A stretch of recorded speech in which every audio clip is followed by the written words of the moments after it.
મિત્રો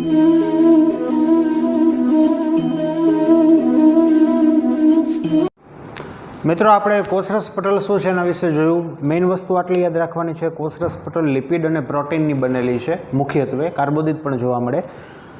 લિપિડ છે તે ફેટી એસિડ સ્વરૂપે, ઉપર COOH સીડ્સ જે જલાનું રાગી છે, પૂંછડી અધ્રુવીય છે, હાઇડ્રોકાર્બન છે જે જલાનું વિતરાગી છે.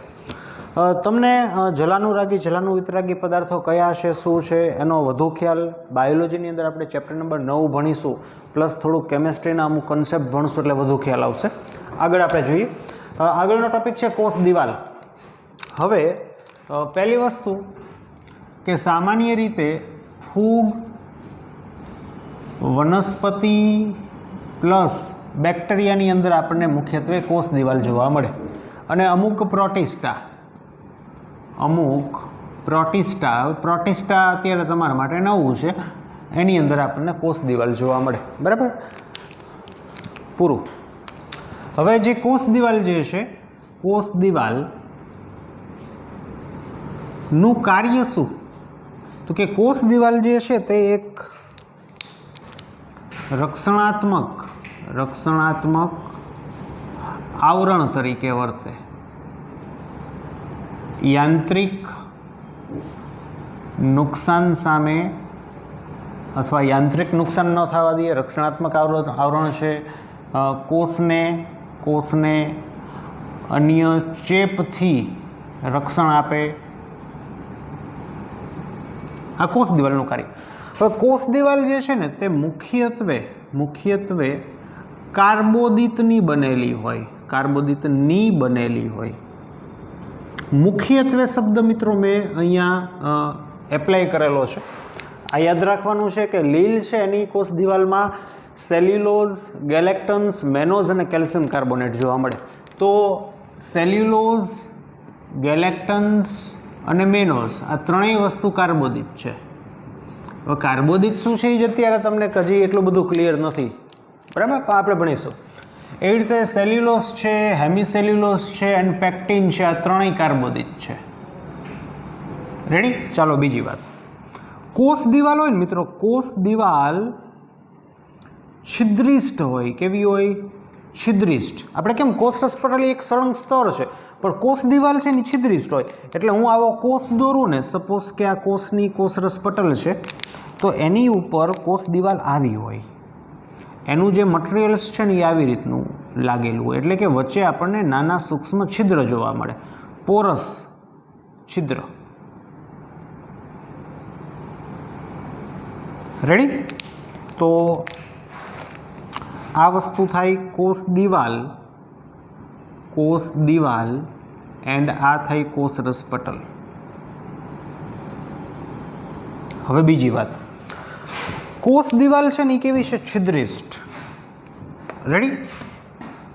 તેથી કોષ દિવાલ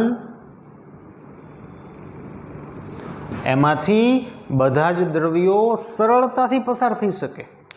આપણે કેમ કોષરસ પટલ છે ને, કોષરસ પટલ આપણે જોયું હતું, તો દ્રવ્યના અણુ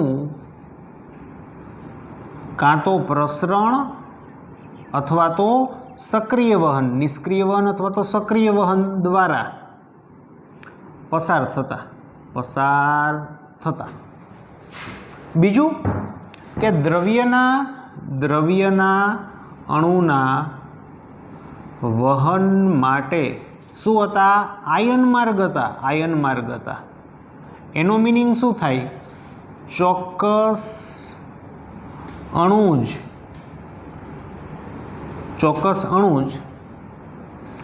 કોષરસ પટલ માંથી પસાર થઈ શકે. એટલે આવો જે સ્વભાવ છે ને, આવો સ્વભાવ કોનો? કોષરસ પટલનો. આવો જે સ્વભાવ છે ને એને પસંદગીમાન સ્વભાવ કહેવાય. આવો સ્વભાવ પસંદગીમાન, કે કોષરસ પટલ છે એ જો પસંદગી કરે તો જ અહીંથી દરવાજા ખુલે ને તો જ દ્રવ્યના અણુઓ છે અંદર આવે. તેથી કોષરસ પટલ છે એ પસંદગીમાન પ્રવેશશીલ પટલ તરીકે ઓળખાય. જ્યારે કોષ દિવાલ છે એ કેવી છે? છિદ્રિષ્ટ છે. તેથી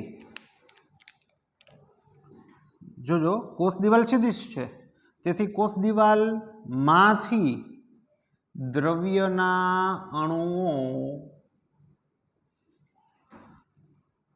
પસાર થઈ શકે. અથવા હું સ્ટેટમેન્ટ બદલાવું કે તેથી કોષ દિવાલમાંથી બધા જ દ્રવ્યના અણુ પસાર થઈ શકે. આમાં થઈ શકે, પણ આમાં પસંદગી કરે. પસંદગીનો હેતુ મીન્સ કે પસંદગી એટલે શું? તો કે આની અંદર કોષ મીન્સ કે આયન માર્ગ આવેલા હોય, એ આયન માર્ગ ખુલે તો જ દ્રવ્યનો અણુ અંદર જાય. એટલે કે કોષની કોષરસ પટલ પોતાની ઈચ્છા અનુસાર આયન માર્ગોને ખોલબંધ કરી શકે, તેથી દ્રવ્યના અંદર અણુઓ અંદર કે બહાર જઈ શકે પોતાની ઈચ્છા અનુસાર, પોતાની પસંદગી અનુસાર. જ્યારે કોષ દિવાલ કે જે છિદ્રિષ્ટ છે, તેથી એમાં આપણને એવું કંઈ જોવા મળતું નથી. સરળતાથી કોઈ પણ અણુઓ જે છે તે અંદર બહાર જઈ શકે છે. તો છિદ્રિષ્ટ છે, તેથી કોષ દિવાલમાંથી બધા જ દ્રવ્યના અણુઓ પસાર થઈ શકે છે. તેથી કોષ દિવાલ ખાલી પ્રવેશશીલ પટલ તરીકે ઓળખવામાં આવે. પ્રવેશશીલ પટલ કહેવાય. કોષરસ પટલ કેવું કહેવાય? પસંદગીમાન પ્રવેશશીલ. શું કામ?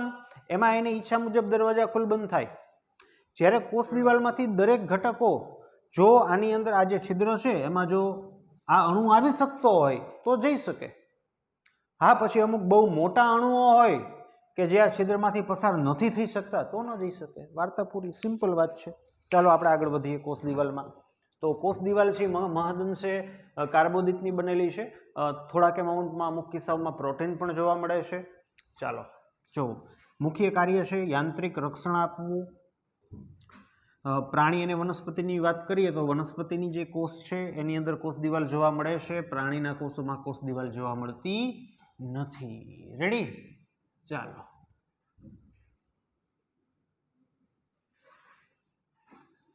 હવે કોષ દિવાલ છે ને, આપણે વનસ્પતિની ચર્ચા કરીએ.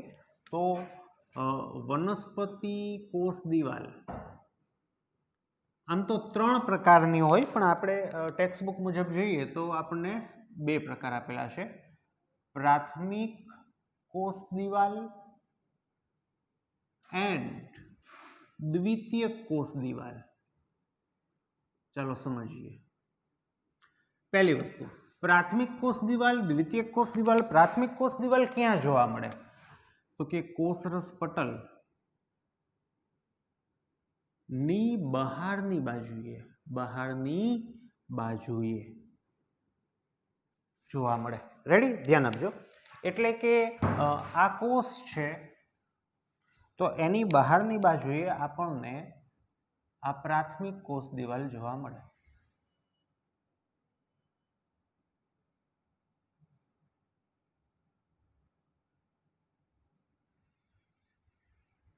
છિદ્રિષ્ટ નેચર છે, એનો સ્વભાવ છે. છિદ્રિષ્ટ એટલે કેવું? આપણે ખમણ હોય તો ખમણ કેવું છિદ્રિષ્ટ હોય, એના જેવું હોય. ખમણ છે, ઢોકળા છે, કે આપણે કોઈ પણ સ્પંજ લઈ લ્યો, સ્પોન્જ જેને કહીએ આપણે, તે આવું હોય. આ થાય પ્રાથમિક કોષ દિવાલ.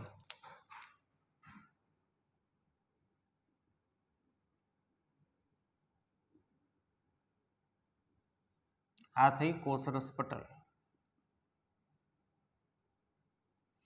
હવે દ્વિતીયક કોષ દિવાલ ક્યાં જોવા મળે? જોજો મિત્રો.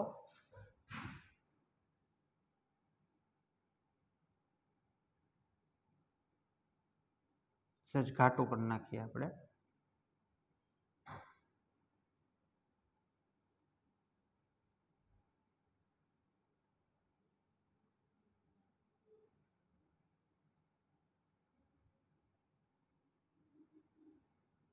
બરાબર? આ કોષરસ પટલ, એની બહારની બાજુએ પ્રાથમિક કોષ દિવાલ.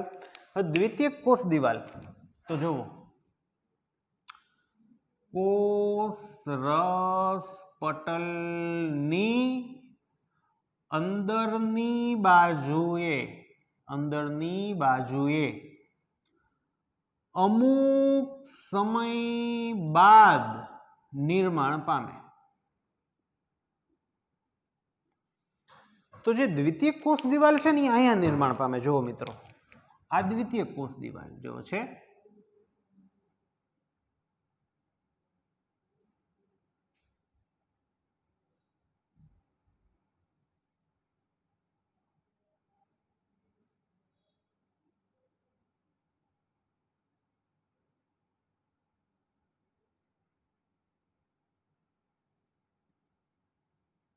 આ દ્વિતીયક કોષ દિવાલ. જોજો હવે તમને આમાં આ દ્વિતીયક કોષ દિવાલ છે તો આમાં તમને જગ્યા જોવા મળશે.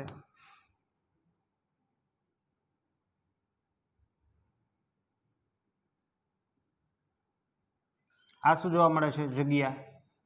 તો જોજો, ક્રમશઃ સમય સાથે સંપૂર્ણ રીતે દ્વિતીયક કોષ દિવાલ નું નિર્માણ થતા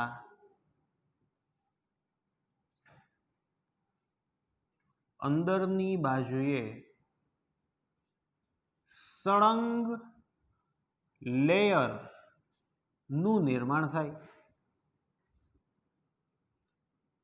તો શું કીધું કે અત્યારે જગ્યા છે, પછી ક્રમશઃ ધીમે ધીમે જે જગ્યા છે ને એ બુરાઈ જાય.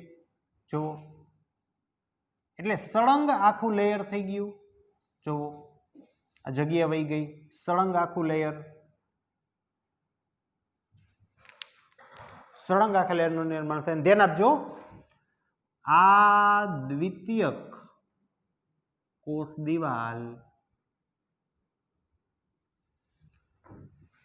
પ્રાથમિક કોષ દિવાલ માફક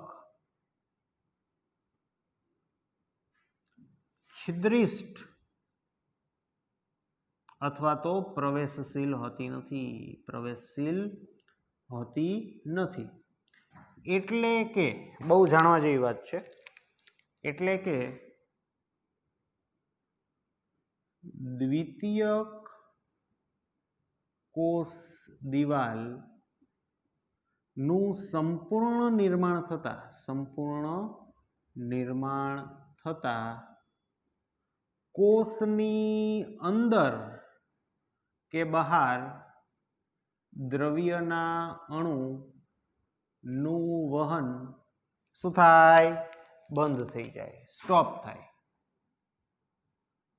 હવે કોષની જ્યારે દ્વિતીયક કોષ દિવાલ અમુક સમય બાદ નિર્માણ પામે, ધીમે ધીમે નિર્માણ પામે, આખો જેને કહેવાય આખું લેયર થઈ જાય, તો દ્વિતીયક કોષ દિવાલ પ્રાથમિક કોષ દિવાલની માફક છિદ્રિષ્ટ નથી, પ્રવેશશીલ નથી. એટલે જ્યારે દ્વિતીયક કોષ દિવાલ આખી નિર્માણ પામી જાય ને એટલે દ્રવ્યના અણુનું શું થાય? વહન સ્ટોપ થાય. એટલે કે કોષની અંદર પોષક દ્રવ્યો ન જાય કે બહાર કાંઈ પણ વસ્તુ ન આવે, અને આ વસ્તુ મિત્રો સ્ટોપ થાય એટલે કોષનું મૃત્યુ. હું બહુ સાદી રીતે તમને ચર્ચા કરું તો કોષ છે એને જીવવા માટે ગ્લુકોઝની જરૂર પડે, કાર્બોદિતની જરૂર પડે, કારણ કે એનાથી શ્વસન થાય. પણ સંપૂર્ણ રીતે જ્યારે કોષ દિવાલ જે છે એ દ્વિતીયક કોષ દિવાલનું નિર્માણ થાય એટલે દ્રવ્યોના અણુઓનું વહન સ્ટોપ થાય, અને અણુઓનું વહન સ્ટોપ થાય એટલે કોષની અંદર ઘણી બધી જે એક્ટિવિટી છે એ જે ચાલતી હોય એ બંધ થાય, અને આ એક્ટિવિટી ચાલતી બંધ થાય એટલે કોષનું મૃત્યુ થાય. એટલે કે વનસ્પતિ કોષમાં સંપૂર્ણ દ્વિતીયક કોષ દિવાલનું નિર્માણ થતા કોષનું મૃત્યુ થાય. રેડી? ચાલો, પછી એક બહુ સરસ શબ્દ ટેક્સ્ટબુકની અંદર કીધો છે કે પ્રાથમિક કોષ દિવાલ છે ને એ હકીકતે એક્સપાન્ડેબલ છે. એટલે શું? જો આનો મિનિંગ બહુ સરસ એક જ શબ્દમાં કીધું છે કે કોષની વૃદ્ધિ દરમિયાન કોષમાં નવી પ્રાથમિક કોષ દિવાલ ના ઘટકો ઉમેરાઈને કોષ દિવાલની વૃદ્ધિ થાય. ચાલો આ મેં તમને દેશી મિનિંગ સમજાવ્યું, આનો દેશી મિનિંગ સમજાવું. જો આ કોષ છે, અને આ છે એની કોષ દિવાલ, પ્રાથમિક કોષ દિવાલ. રેડી? હવે આ કોષની વૃદ્ધિ થાય ને, કોષની વૃદ્ધિ, તો કોષરસ પટલ મોટી બને છે. તો સામે કોષ દિવાલ મોટી બને ને, આખી કોષની વૃદ્ધિ થાય તો કોષ દિવાલ મોટી બનવી જોઈએ. તો સાથે સાથે નવા દ્રવ્યો એડ થઈને કોષ દિવાલની પણ વૃદ્ધિ થાય. પ્રાથમિક કોષ દિવાલ છે એની પણ વૃદ્ધિ. તો આ શું મેં રજૂ કર્યું? પ્રાથમિક કોષ દિવાલની વૃદ્ધિ. દ્વિતીયક કોષ દિવાલ ક્યારે નિર્માણ પામે? જ્યારે કોષને મરવાનો સમય હોય ને એની જસ્ટ અગાઉ, અને જ્યારે ધીમે ધીમે દ્વિતીયક કોષ દિવાલ નિર્માણ પામે ને જ્યારે સંપૂર્ણ રીતે નિર્માણ પામી જાય એટલે દ્રવ્યના જે અણુઓ છે એનું વહન સ્ટોપ થાય અને કોષ છે મૃત્યુ પામે. રેડી? ચાલો આગળ સમજીએ આપણે.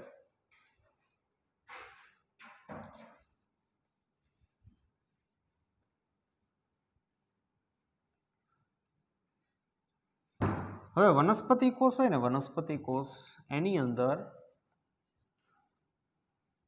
કોષ દિવાલ છે, પણ કોષ દિવાલની વચ્ચે પણ કંઈક આપણને જોવા મળે. હું સમજાવું શું હું કહેવા માંગુ છું.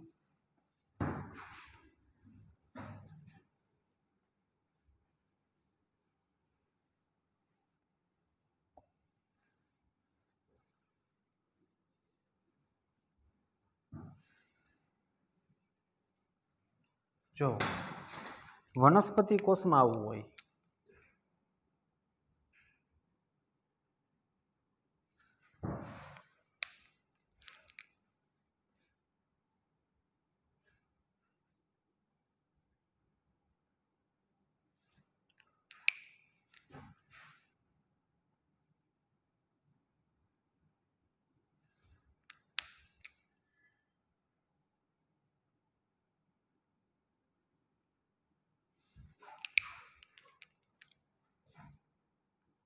આ છે કોષરસ પટલ.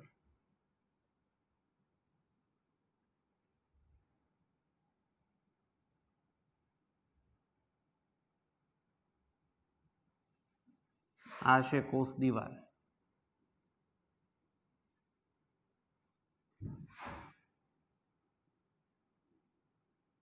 હવે વનસ્પતિ કોષમાં બે કોષ વચ્ચે કોમ્યુનિકેશન માટે આવી એક રચના હોય. હું સાદી ભાષામાં કહું તો આવી નલિકા હોય, નળી હોય, કે જેથી એક કોષમાંથી દ્રવ્યના અણુઓ બીજા કોષમાં જઈ શકે. આવી જે રચના હોય ને એને કોષરસીય તંતુ કહેવાય. આને કહેવાય કોષરસીય તંતુ.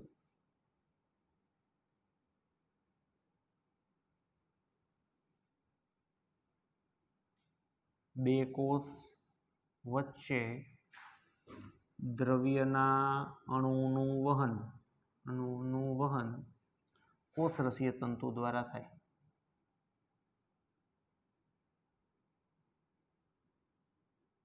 રેડી? ચાલો હવે જે વચ્ચેનો વિસ્તાર છે ને, આ વચ્ચેના વિસ્તારમાં પણ હજી કંઈક હોય.